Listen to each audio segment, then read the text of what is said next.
بسم الله الرحمن الرحيم. الحمد لله وكفى وسلام على عباده الذين اصطفى. أما بعد، أعوذ بالله من الشيطان الرجيم. بسم الله الرحمن الرحيم. واتخذ الله إبراهيم خليلا. وقال الله سبحانه وتعالى: إن إبراهيم لأواه حليم. سبحان ربك رب العزة عما يصفون وسلام على المرسلين والحمد لله رب العالمين. اللهم صل على سيدنا محمد وعلى آل سيدنا محمد وبارك وسلم. مقصد زندگی اللہ رب العزت کی بندگی اور مقصد حیات اللہ تعالیٰ کی یاد. اللہ رب العزت کلام پاک میں ارشاد فرماتے ہیں: واتخذ اللہ ابراہیم خلیلا. اللہ رب العزت نے حضرت ابراہیم علیہ السلام کو خلیل بنایا، خالص دوست بنایا. اور اللہ رب العزت ارشاد فرماتے ہیں: ان ابراہیم لأواہ حلیم.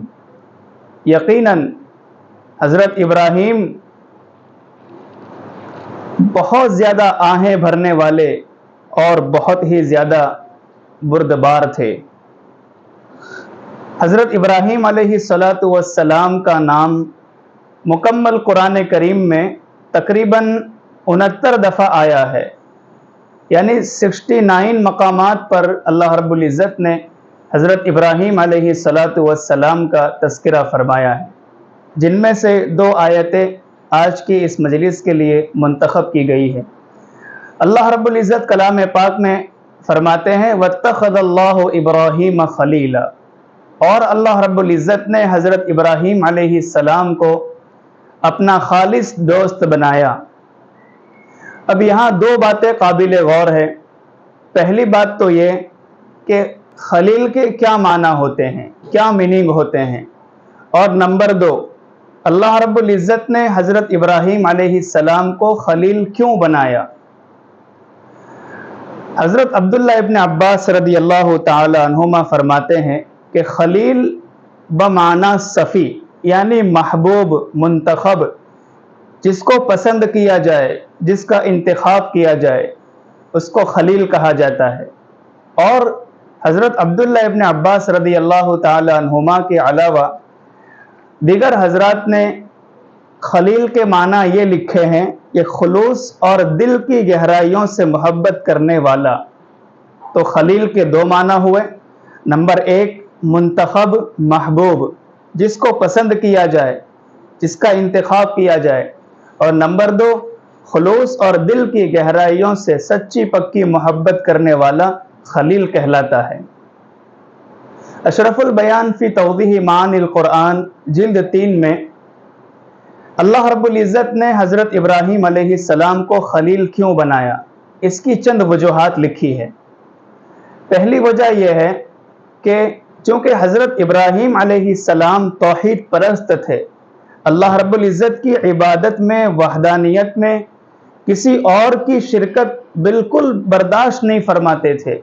یہی وجہ ہے کہ حضرت ابراہیم علیہ السلام نے بتوں کو توڑ دیا اور اس سلسلے میں اپنی قوم سے زبردست اور طاقتور بحث و مباحثہ کیا. اس لیے اللہ رب العزت نے حضرت ابراہیم علیہ السلام کو اپنا خلیل بنایا کہ وہ اللہ کی عبادت میں، اللہ تعالیٰ کی وحدانیت میں، ربوبیت میں کسی کی شرکت گوارا نہیں فرماتے تھے. اس وجہ میں ہمارے لیے عبرت کا سامان یہ ہے کہ ہم بھی اللہ رب العزت کی عبادت میں کسی کو شریک نہ کریں. اللہ رب العزت ہی کرنے دھرنے والے ہیں، اللہ رب العزت ہی سجدے کے لائق ذات ہیں، اور مرادیں، تمنائیں پوری کرنے والی ذات بھی اللہ تعالیٰ ہی کی ہے. اسی طرح ہم اپنے اور اپنے اولاد کے ایمان اور عقائد کی حفاظت کرنے والے بنے. اس کی فکر ہو کہ ہمارے دلوں میں اللہ رب العزت سے ہونے کا یقین مضبوط ہو، اللہ رب العزت کی عبادت میں کسی کی شرکت نہ ہو. یہ بہت ہی بڑی بے وفائی ہے. اور دوسری وجہ یہ لکھی ہے کہ حضرت ابراہیم علیہ السلام لوگوں کو بہت زیادہ کھانا کھلایا کرتے تھے، تو چونکہ حضرت ابراہیم علیہ السلام لوگوں کو بہت زیادہ کھانا کھلاتے تھے، یہ وجہ اللہ رب العزت کو پسند آئی اور اللہ رب العزت نے آپ کو اپنا خلیل بنایا۔ حضرت امام نصفی رحمہ اللہ فرماتے ہیں کہ حضرت ابراہیم علیہ السلام کے 3 اوصاف تھے۔ نمبر 1، آپ لوگوں کو بہت کھانا کھلاتے تھے۔ نمبر 2، آپ سلام بہت زیادہ کرتے تھے، یعنی سلام کو رواج دیتے تھے۔ اور نمبر 3، آپ اس وقت نماز پڑھتے تھے جب رات کو لوگ سو جاتے تھے، یعنی رات کے قیام کا آپ اہتمام فرماتے تھے۔ یہ 3 اوصاف اللہ رب العزت کو اس قدر پسند آئے کہ اللہ رب العزت نے آپ کو اپنا خلیل بنایا۔ معارف القرآن شفیعی میں سورہ نساء کی پہلی آیت کریمہ کی تفسیر میں حضرت مفتی محمد شفیع عثمانی نور اللہ مرقدہ ایک حدیث شریف بیان فرماتے ہیں، تحریر فرماتے ہیں کہ حضرت عبداللہ ابن سلام رضی اللہ تعالیٰ عنہ فرماتے ہیں کہ جب رسول اللہ صلی اللہ علیہ وسلم مدینہ المنورہ تشریف لائے تو اس وقت آپ کی زبان مبارک سے جو سب سے پہلے کلمات نکلے وہ کلمات یہ تھے: یا ایہا الناس افشوا السلام واطعموا الطعام وصلوا الارحام وصلوا باللیل والناس ینام تدخلوا الجنة بسلام۔ وصلوا باللیل والناس ینام تدخلوا الجنة بسلام، یعنی رسول اللہ صلی اللہ علیہ وسلم نے ارشاد فرمایا کہ اے لوگو، سلام کو خوب عام کرو۔ نمبر 2، کھانا کھلایا کرو۔ نمبر 3، صلہ رحمی کرو، یعنی رشتہ داروں کے ساتھ مس بہیو نہ کرو، گڈ بہیو کرو، اور رات کو قیام کرنے کے عادی بنو۔ اگر یہ 4 کام کر لوگے اللہ تعالیٰ سلامتی کے ساتھ جنت میں داخل فرما دیں گے۔ تو کھانا کھلانا، سلام کو عام کرنا، سلام کو رواج دینا اور رات کے قیام کا اہتمام کرنا، یہ 3 اوصاف اللہ رب العزت کے نزدیک اس قدر پسندیدہ ہے کہ اللہ تعالیٰ اس کی برکت سے حضرت ابراہیم علیہ السلام کو اپنا خلیل بنا لیتے ہیں۔ اور اس حدیث شریف سے یہ بات معلوم ہوتی ہے کہ اگر ہم یہ 4 کام کر لیں گے انشاءاللہ ہم جنت کے حقدار ہوں گے۔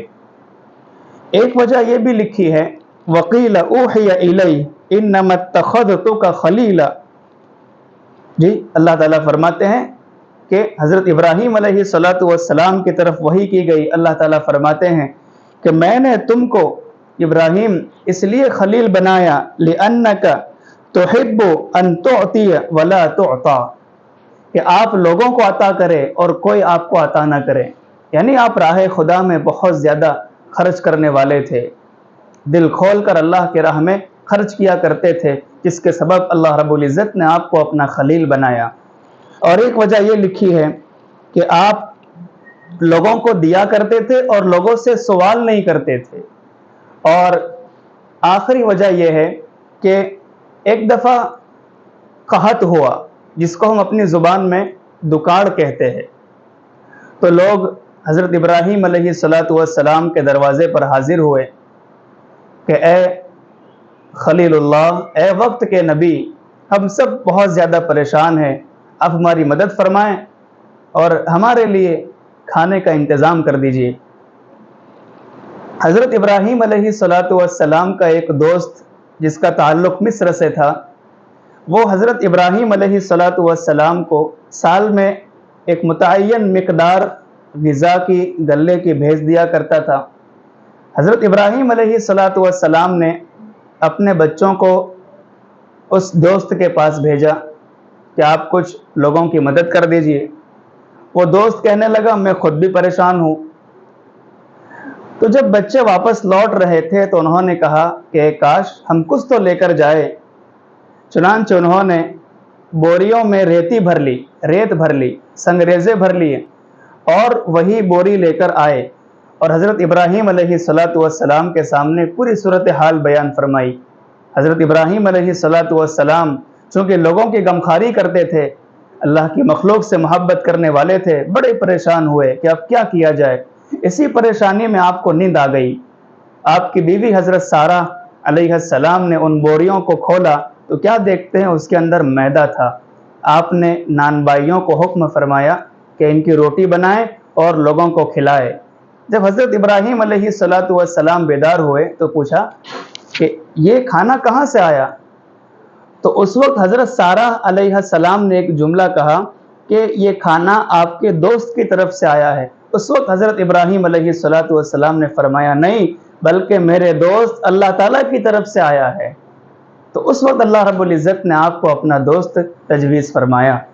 تو یہ چند وجوہات تھی جو میں نے آپ کے سامنے اشرف البیان فی توضیح معانی القرآن کے حوالے سے نقل کی ہے۔ اب ہمارے لیے عبرت کا سامان یہ ہے، ہمارے لیے سبق یہ ہے کہ ہم خود بھی اللہ رب العزت کی مخلوق کے ساتھ غمخواری کا معاملہ کریں، ہم امت کے دردمند رہیں، جی اپنی ذات کو اوروں کے حق میں نفع بخش بنائیں، توحید پر قائم رہے، اللہ رب العزت کی وحدانیت اور اللہ رب العزت کی ربوبیت میں ذرہ برابر بھی کسی کی شرکت ہم بالکل گوارا نہ کریں۔ یہ اللہ رب العزت کے ساتھ بہت بڑی بے وفائی ہے۔ تو اگر ہم یہ چاہتے ہیں کہ اللہ تعالیٰ ہمیں بھی اپنا مقبول بندہ بنائیں، ہمیں بھی اللہ تعالیٰ اپنے محبوب اور پسندیدہ بندوں میں شامل فرمائیں، تو ہم اس کے لیے چند کام کر لیں۔ نمبر 1، مخلوق کی غمخواری کریں، جی خوب راہ خدا میں دل کھول کر خرچ کرنے والے بنیں، جوڑ جوڑ کر نہ رکھیں۔ اور نمبر 3، لوگوں کو کھانا کھلایا کریں۔ اور نمبر 4، کسی سے سوال نہ کرے، دینے والی ذات اللہ تعالیٰ ہی کی ہے، لہٰذا ہم اللہ رب العزت کے در ہی کے محتاج رہے۔ انشاءاللہ جب ہم اللہ کے حضور اپنی عاجزی اور اپنی کمزوری کا اظہار کریں گے، مخلوق کی غمخواری کریں گے، اللہ تعالیٰ ہی کو کرنے دھرنے والی ذات مانیں گے، انشاءاللہ اللہ تعالیٰ اس استقامت کی برکت سے ہمیں اپنے مقبول و محبوب بندوں میں شامل فرمائیں گے۔ دوسری آیت کریمہ میں نے آپ کے سامنے تلاوت کی، ان ابراہیم لأواہ حلیم۔ یقیناً حضرت ابراہیم علیہ السلام بہت زیادہ آہیں بھرنے والے اور بڑے بردبار تھے۔ اب یہاں اواہ کے کیا معنی ہیں؟ اب اس کو سن لیجئے۔ گلدستہ تفاسیر میں ان ابراہیم لأواہ حلیم کی تفسیر میں لکھا ہے کہ اواہ، حضرت ابو ایوب فرماتے ہیں کہ اواہ وہ ہے جو اپنی خطا کو یاد کر کے استغفار کرتے رہے، یعنی جو اپنے گناہ کو، اپنی خطا کو یاد کرے اور اللہ کے حضور معافی طلب کرتا رہے، اس کو اواہ کہا جاتا ہے۔ معارف القرآن شفیعی میں ان ابراہیم لأواہ حلیم کی تفسیر میں لکھا ہے کہ اواہ وہ شخص ہے جو بہت زیادہ دعا کرنے والا ہو، یعنی بکثرت دعا کرنے والے شخص کو اواہ کہا جاتا ہے۔ اور تفسیر مظہری میں یہ بات لکھی ہے کہ حضرت کعب احبار فرماتے ہیں کہ اواہ وہ شخص ہے جو اللہ تعالیٰ کے خوف کی وجہ سے بہت زیادہ آہیں کھینچے، چونکہ حضرت ابراہیم علیہ السلام دوزخ کے عذاب کو یاد کر کے، جہنم کے عذاب کو یاد کر کے آہیں بھرا کرتے تھے، رویا کرتے تھے، گڑ گڑایا کرتے تھے۔ اسی صفت کو اللہ رب العزت حضرت ابراہیم علیہ السلام کی تعریف بیان کرتے ہوئے، اس صفت کا ذکر کرتے ہوئے فرما رہے ہیں ان ابراہیم لأواہ حلیم، کہ یقیناً حضرت ابراہیم علیہ السلام تو بڑے آہیں بھرنے والے اور بہت زیادہ بردبار تھے، برداشت کرنے والے تھے۔ مکتوبات فقیر مکتوب نمبر 20 میں یہ بات لکھی ہے کہ ایک دفعہ حضرت ابراہیم علیہ السلام کی جانب اللہ رب العزت نے وحی نازل فرمائی کہ اے میرے خلیل، اپنے دل کو دھو لیا کرو۔ حضرت ابراہیم علیہ السلام کو بہت تعجب ہوا کہ دل کو کیسے دھوئیں، عام پانی تو وہاں پہنچتا نہیں۔ تو وہی آئی، اے ابراہیم، یہ عام پانی سے نہیں دھلا کرتا، بلکہ دل تو ندامت کے آنسوؤں سے دھل جایا کرتا ہے، بلکہ دل تو ندامت کے آنسوؤں سے دھل جایا کرتا ہے۔ ہمارے لیے سامان عبرت یہ ہے، درس عبرت یہ ہے کہ ہم بھی اللہ کے حضور گڑ گڑانے والے بنیں، رونے والے بنیں۔ کسی بھی شے کو حاصل کرنے کے 3 ذریعے ہوتے ہیں۔ حضرت شاہ مولانا عبدالحلیم صاحب جونپوری رحمۃ اللہ علیہ فرماتے تھے کہ کسی بھی شے کو، کسی بھی چیز کو حاصل کرنے کے 3 ذریعے ہوتے ہیں: زر، زور، زاری۔ زر یعنی مال و دولت، زور یعنی طاقت و قوت، اور زاری یعنی رونا دھونا، گڑ گڑانا، جب ہم راتوں کو رب کے حضور گڑ گڑائیں گے تو انشاءاللہ اللہ تعالی ہمیں اپنا تعلق عطا فرمائیں گے، اپنے مقبول و محبوب بندوں میں شامل فرمائیں گے۔ اور ماہ ذی الحجہ کی دو اہم عبادتیں ہیں، ایک ہے حج اور ایک ہے قربانی۔ اور قربانی حضرت ابراہیم علیہ السلام کی یادگار ہے، بے مثال واقعہ ہے۔ کسی شاعر نے کہا، بے مثل ہے کرنا تیرا لخت جگر قرباں، بے مثل ہے کرنا تیرا لخت جگر قرباں، کس فخر سے کرتا ہے تیرا تذکرہ قرآن۔ پدر بولا کہ بیٹا آج میں نے خواب دیکھا ہے، کتاب زندگی کا ایک نرالا باب دیکھا ہے، یہ دیکھا ہے کہ میں خود آپ تجھ کو ذبح کرتا ہوں، خدا کے نام سے تیرے لہو میں ہاتھ بھرتا ہوں۔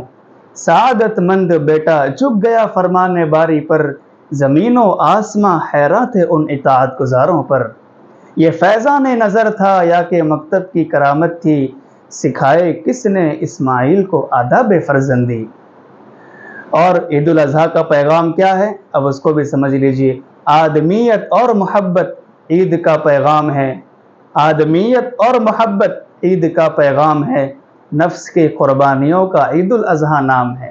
ہم جیسے جانوروں کی قربانی کریں گے، ہم اپنے نفس کی خواہشات کا بھی خون کر دیں، اور جیسے ہم جانوروں کی قربانی پیش کریں گے، جانوروں کو ذبح کریں گے، ہم نفرتوں کو بھی ذبح کر دیں، محبت کے پیغام پہنچائے کہ آدمیت اور محبت عید کا پیغام ہے، نفس کی قربانیوں کا عید الاضحیٰ نام ہے۔ اللہ رب العزت ہم تمام کو اپنے مقبول و محبوب بندوں میں شامل فرمائے۔ حضرت ابراہیم علیہ السلام کے یہ اوصاف یعنی کھانا کھلانا، اللہ کی راہ میں خوب دل کھول کر خرچ کرنا، کسی سے سوال نہ کرنا، توحید پر مضبوطی سے قائم رہنا، مخلوق کی غمخواری کرنا، اللہ کے حضور گڑ گڑانا، دوزخ کے عذاب کو یاد کر کے لمبی لمبی آہیں بھرنا، اور بہت زیادہ اپنے اندر قوت برداشت کا ہونا، اللہ تعالیٰ یہ تمام اوصاف ہمارے اندر بھی پیدا فرمائیں، اور اللہ رب العزت ہماری ضروریات کو اپنے خزانہ غیب سے پورا فرمائیں، فتنوں سے محفوظ فرمائیں، اور اللہ تعالیٰ ہمارے دل کی دنیا کو آباد فرمائیں، اور اللہ رب العزت ہم تمام کو محبت کا پیغام پہنچانے کی اور محبتیں بانٹنے کی توفیق عطا فرمائیں۔ آمین یا رب العالمین۔ ان کا جو فرض ہے وہ اہل سیاست جانے، میرا پیغام محبت ہے جہاں تک پہنچے۔